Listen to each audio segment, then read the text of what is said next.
আপনার 1 মিনিট ভাবেন তো কিভাবে সম্ভব ভাই? এটা চিন্তা করেন না ভাই। এ কেমন মুসলমান, এই কেমন মানুষ, এ কেমন ঘর, এই কেমন আব্বা মা।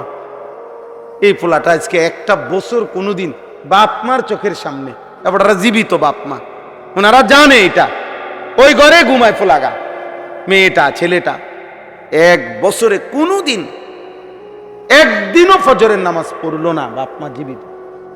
আচ্ছা এটা মানেন কিভাবে? আপনি কি মনে করেন এটা কিভাবে সম্ভব? এটা কিভাবে সম্ভব? এই বাবা মা কেমনে বলে আমরা মুসলমান? এই সন্তান কেমনে বলে আমি মুসলমান? নবীজি স্পষ্ট, বুখারীর হাদিস, নবীজি বলছে এশার নামাজ আর ফজরের নামাজের জামাতে আসে না, কষ্ট হয় ওদের যারা মুনাফিক তারা। একেবারে সাফ হাদিস, নবীজি বলছে ফজরের নামাজে যে অনুপস্থিত সে মুনাফিক। একবার না, নবীজি এটা একাধিকবার বলছে, একাধিকবার বলছে লা ইয়াশহাদুহুমা মুনাফিকুন, এশার নামাজ এবং ফজরের নামাজের মসজিদে আসে না মুনাফিক। হযরত আব্দুল্লাহ ইবনে ওমর বলছেন ইজা ফাকাদনাল ইনসানা ফিল ফজর আসানা বিহি যান। নবীজির জামানায় আমরা যদি কাউকে ফজরের নামাজে অনুপস্থিত দেখতাম, 2 দিন 1 দিন 3 দিন না দেখলে খোদার কসম তিনি বলেন আমরা তাকে মুনাফিকই ভাবতাম। আমরা বলতাম যে ওই মসজিদে আইয়ে না কা ফজরে, তো অন্যরা বলতো বুঝছো না ও তো মুনাফিকের জন্য, এইভাবে বলতেন ওনারা। ফজরের অনুপস্থিত দেখলে ওনারা মুনাফিক পাপ। তো বেঈমান বলে কি, হে মুহাম্মদ কোন দিন আসবে আযাব? কিয়ামত হবে কোন দিন? ইসরাফিল ফু দিবে কোন দিন? কোন দিন কও, এখন কও, এখন ফু দিতে কও, চাই আজ এখন আযাব আসতে কও। নাউজুবিল্লাহ। শেষ কথা হলো আল্লাহ বলেন কুল ইন্নামাল ইলমু ইনদাল্লাহ ওয়া ইন্নামা আনা নাযীরুম মুবিন। আল্লাহ বলে বন্ধু, দিন তারিখ সন তারিখ নির্দিষ্ট সময় ওরা যতই বলুক জানতে চাক, আপনি বলবেন এক কথা যে প্রকৃত দিন তারিখ, কোন দিন ইসরাফিল ফু দিবে, কোন দিন হাসরের মাঠ কায়েম হবে, এটার একমাত্র জ্ঞান আছে শুধুই আমার আল্লাহর নিকট। আর আমার দায়িত্ব আমি তোমাদেরকে স্পষ্ট আল্লাহর পথে ভয় দেখাচ্ছি, ভয় প্রদর্শনকারী আমি। আর আমার দায়িত্ব 1000 বার 1,000,000 বার যতক্ষণ আমার হায়াত আছে আমি তোমাদেরকে কবরের ভয় দেখাবো, জাহান্নামের ভয় দেখাবো, আখিরাতের ভয় দেখাবো। এটাই আমার দায়িত্ব। এটাই কার দায়িত্ব? নবীর দায়িত্ব। নবীর পরবর্তী ওয়ারিস হিসাবে আমাদেরও এটা দায়িত্ব। এই জন্য আমরা বলি, আমগরে অনেক মানুষে বিদ্রুপ করে হুজুরের কাছে এই ছাড়া আর কথা নাই, কেল কবর আখিরাত হাসর আসমানের উপরের কথা, আর কথা নাই। আর কথা তো বলি না ভাই, আরো লোক আছে তো। ডাক্তার সাহেবরা আপনি কোনোদিন বলেন না কেন সারাটা জীবন এই প্যারাসিটামল না ফালইয়া পড়ে রইলেন? আর কথা নাই আপনার দ্বারে? আপনি একটা বিল্ডিং বানান না কা? ইঞ্জিনিয়াররে বলেন না কেন সারা জীবন আপনি বিল্ডিং লইয়া পড়ে থাকলেন? আপনি সারা জীবন আপনি কুদ্দু ডাক্তারি করতে পারেন না? এই দুনিয়ার প্রত্যেক মানুষ বোঝে রাজমিস্ত্রির মানুষে কাঠমিস্ত্রির কথা কয় না, কাঠমিস্ত্রির মানুষে রাজমিস্ত্রির কথা বলে না। এটাই তো নিয়ম, বন্টন করে নিছে এক একজন এক এক কাজ, এক এক কাজ। তাহলে আমরা হুজুর, আমরা আলেম, তো আমাদের জন্য নবীজি সাল্লাল্লাহু আলাইহি সাল্লাম, আল্লাহর কোরআন, নবীজি যা বলছেন তা বলতে হবে না? কথা বলেন না? তাইলে আমাদের তো এই জিম্মাদারি, আমাদের তো এই দায়িত্ব। আমরা আপনাকে ঘরে বলি আর বাজারে বলি, সংসদে বলি আর রাষ্ট্রে বলি, যেখানেই বলি আমরা তো আল্লাহর কথাই বলতে হবে। আমরা তো হালাল হারামই বলতে হবে। হালাল হারামই কণ্ঠরোধ করার চেষ্টা যেই করুক সে করতে পারে, কিন্তু কোনোদিনও হকের কণ্ঠরোধ হয় না, রোধ হয়। একজনকে থামানো যায়, 2 জনকে থামানো যায়, 3 জনকে হয়তো ধমক দিয়ে থামানো যায়, 3000কে থামানো যায়, কিন্তু একদিন জালেম পলাইয়া যায়। একদিন জালেম কি হয়ে যায়? হক থেকে যায়, ইসলাম থেকে যায়, কোরআন থেকে যায়, আল্লাহর দ্বীন থেকে যায়। এটাই বাস্তবতা, এটাই সত্য, এটাই সত্য। 1450 বছরে আমরা কিতাবে পড়ছি ইসলামের ইতিহাসে এক একবার এমন ঢেউ আসছে ইসলামের বিরুদ্ধে, মনে হয়েছে যেন আর ইসলাম টিকবে না।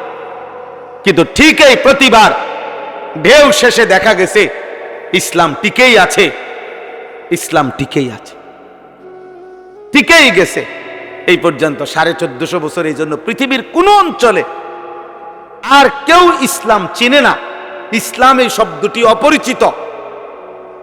পৃথিবীর কোন জায়গায় এই পর্যন্ত এই 1450 বছরের ইতিহাসে এমন হয় নাই, হবেও না কোনো। কিন্তু পৃথিবীতে এমন ধর্ম আছে, পৃথিবীতে এমন মতবাদ ছিল। আপনাদেরকে এখন যদি বলি যে জরথুস্তের মতবাদ, মনুর মতবাদ, আপনারা এই নাম জমজমাট ছিল, হাজার হাজার কোটি কোটি মানুষ অনুসারী ছিল, এমন ধর্ম এমন মতবাদ এই পৃথিবীতে ছিল। কিন্তু এখন আপনাদের যদি এগুলো বলি তা আপনি কবেন আমার বাপেও শুনছে নাই না, বুঝেন না কথাটা? নাই, নাম নিশানাও নাই। ও ঐতিহাসিকরা জানে, ও বইপত্রের মধ্যে কি তালাশ করলে হয়তো কি পাওয়া যাবে, এরকম কিছু আছে।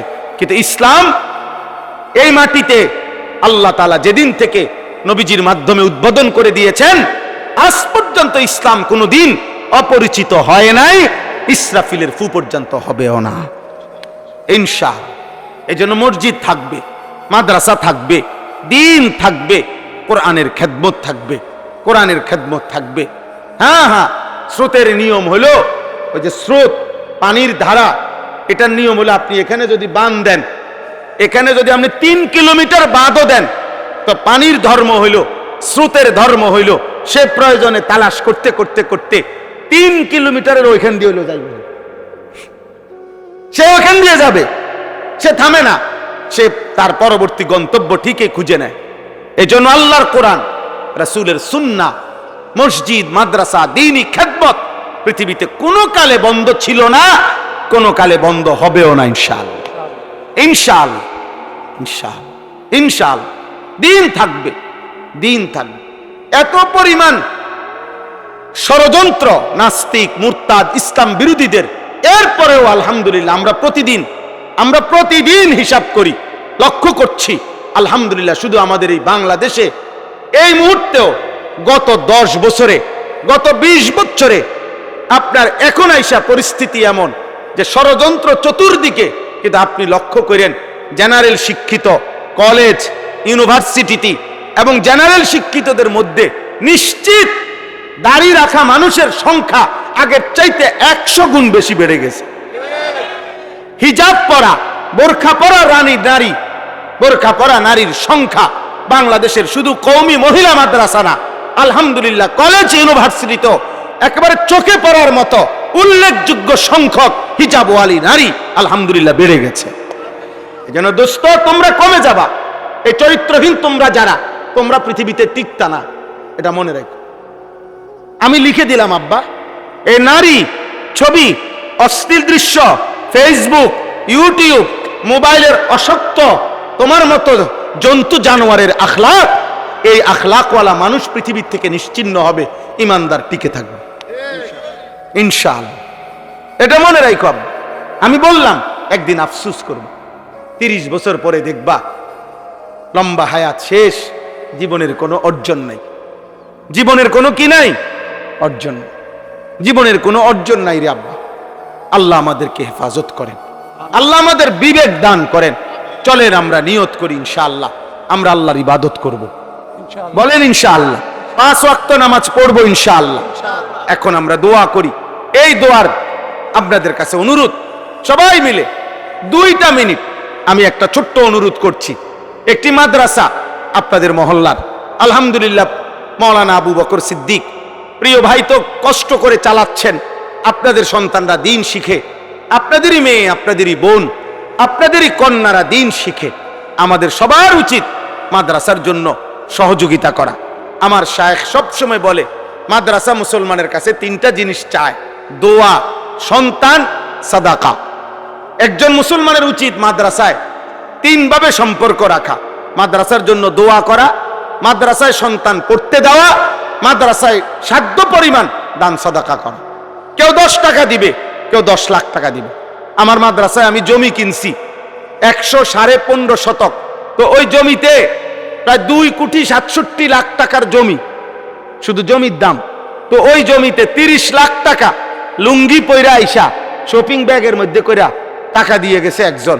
আবার শুধু 15 টাকা, 10 টাকার একটা নোট, 5 টাকার একটা পয়সা, এই 15 টাকাও দিয়ে গেছে একজন। খালাস, দুইটাই আমি ভালোবাসা দিয়ে নিছি। 10-15 টাকা যে দিছে সেও তার সামর্থ্য অনুপাতে দিছে, 30 লাখ টাকা যে দিছে সেও তার সামর্থ্য অনুপাতে দিছে। কথা বুঝেন নাই আমার? নেকি দিবে আল্লাহ। নেকি দেবে কে? নেকির ভাগ আমার হাতে, বন্টন আমি করি নাকি? আল্লাহ তাআলা। আল্লাহ তাআলা। আমরা কিতাবে পড়ছি, হে আল্লাহর বান্দা, কোন হাজি যখন আল্লাহর ঘরের দিকে রওনা দেয় তখন তার দিলে তো খুশি, আল্লাহর ঘর দেখবে। তুমি তারে বিদায় দিও চোখের পানি দিয়ে, তাইলে তোমার দিলে তো ব্যথা, আমার চোখ আল্লাহর ঘর দেখলো না, ওনার চোখে তো খুশি, আল্লাহর ঘর দেখবে। কিতাবে লিখছে, তুমি যদি চোখের ব্যথা নিয়া, অন্তরের ব্যথা নিয়া, চোখের পানি নিয়া কোন হাজি সাহেবকে বিদায় দাও, আর আল্লাহ যদি দেখে দিলের ব্যথা তোমার, তো হতে পারে ও বেটা দেখে যেই আনন্দ, তুমি না দেখে যেই বেদনা, নেকি দিবার সময় আল্লাহ চাইলে দুইজনকে সমান করে দিবে, সমান করে দিবে। আসমানওয়ালা চাইলে পারে কিনা? পারে, পারে। আসমানওয়ালা চাইলে পারে, নেকিতে বরাবর করে দিতে পারে। এই জন্য ইনশাআল্লাহ প্রত্যেকে আমরা এক্ষুনি দোয়ার আগে এই মাদ্রাসার জন্য আমরা সবাই যার যার সামর্থ্য অনুপাতে পকেটে হাত দেন, অল্প একটু সহযোগিতা করেন, থাকলেই দেন, না থাকলে ফিরাই দিয়েন না। কিন্তু আপনাদের কাছে অনুরোধ, এই 2 মিনিট থাকলেই যুবক ভাই তোমাদের কাছে থাকলেও দাও। 100 টাকা থাকলে 100 টাকাই দাও, 50 টাকা থাকলে 50 টাকাই দাও। 2 জন বা 3 জন বুঝের ভাই আপনারা উঠান, উঠা হাতে নেন, হাতে নিলেও চলবে। 1 জন বা 2 জন বুঝবান ভাই নাও ভাই। ছেলেরা তোমরাও ফিরাই দিও না, বলে হুজুর আমি 10 টাকাই দিছি, দাও 10 টাকাই দাও, আল্লাহ তোমারে বরকত দিবে। এই উসিলায় 100 টাকার দিয়েই, 500 টাকা দিয়েই আল্লাহ বরকত দিবে। আল্লাহ আপনাদেরকে তৌফিক দেন, আল্লাহ আপনাদেরকে কবুল করেন। মুসলমানের এই মেয়েদেরকে আল্লাহ তাআলা পর্দা পুশিদার সাথে ইজ্জত আবরুর হেফাজত করে দিন শেখার তৌফিক দান করেন। আমিন। উঠেন না, কেউ উঠেন না, দোয়া করেন, দোয়া করে যান। আল্লাহুম্মা সাল্লি আলা আল্লাহ, আল্লাহ শিফা করেন, আফিয়ত দান করেন। মাশাআল্লাহ। কি নাম? ও মাশাআল্লাহ, আল্লাহ কবুল। দোস্ত দোয়া করো, নওজোয়ান ছেলে আব্বা দোয়া করো, তোমার জন্য তুমি দোয়া করো, আল্লাহ যেন তোমার ভিতরে নামাজের মহব্বত দেয়। আসলে বাস্তবতা হলো আব্বা, একেবারে আব্দুল কাদের জিলানিও যদি 22 টাকা কাউরে দেয়, খাওয়ায়া দিছে, লাভ হইতো না যদি আল্লাহ ফয়সালা না দেয়। জি, মেহেরবানি করে যারা উঠাইছেন মৌলানার এই ব্যাগের মধ্যে দিয়ে দেন। মাশাআল্লাহ, মাশাআল্লাহ। আল্লাহ আপনাদের সামান্য দানের মধ্যেও বরকত দান করেন। আল্লাহুম্মা সাল্লি আলা আল্লাহ মাফ করেন। আলহামদুলিল্লাহি রাব্বিল আলামিন। আল্লাহুম্মা আনতাস সালাম ওয়া মিনকাস সালাম। তাবারাকতা ইয়া দাল জালালি ওয়াল ইকরাম ইয়া আরহামার রাহিমিন, ইয়া আরহামার রাহিমিন, ইয়া আরহামার রাহিমিন। ربنا ظلمنا أنفسنا وإن لم تغفر لنا وترحمنا